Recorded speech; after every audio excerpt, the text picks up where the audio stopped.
سنة نبينا لما قالها نبينا فاتبعوني فاتبعوني في حب الخير فاتبعوني. Wahai anak, kepulam wahai anak ke tak lega ke? Gepegah le syarih seolah-olah al-mukhatab hana menerima hardi dengan madukir. Kahek gepegah baik dayang-dayang le. Ingatnya na cik kena dayang. Baldana ana min ahwalihi amarah ingkar. Bahkan gedan li muadali daripada tanda-tanda murid punona, tanda-tanda ingkar. Hana siap ke terima baik kata temanyang li badung ka pubu aju mangan teruk kenal. Maka keulang tu ini hukum lom dengan takkid kasami iaitu ba kagum sumpah muadali. Ballah intasir taral ajaib.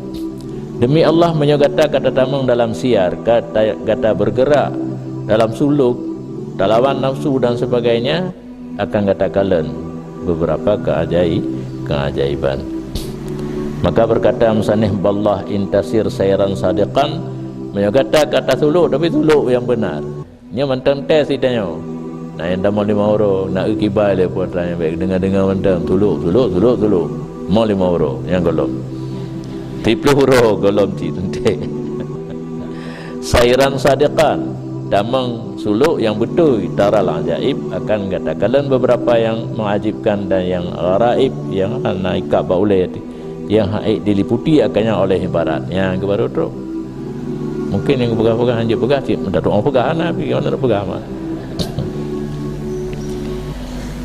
Wala yuqarriru hal kalimat, haid ditakrir akannya oleh beberapa kalimat, hansib kalimat macam pegang, dan tidak terguris akannya oleh gurisan hati sepanjang masa dan waktu. Hal keadaan demikian ajaib fi kulli mandilin, bak tip-tip tempat daripada segala tempat-tempat siar pun.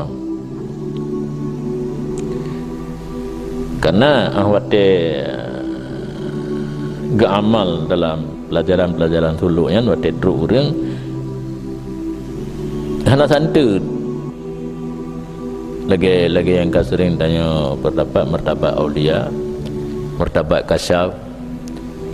kasyafnya naik 3 beli dihnya nali kan sebi lagi barkil khatif kena mau beli kilat nyamanan kasyaf dah kan. Jadi waktu tanya Honda yang kata punya hana ada kan orang pegah cik.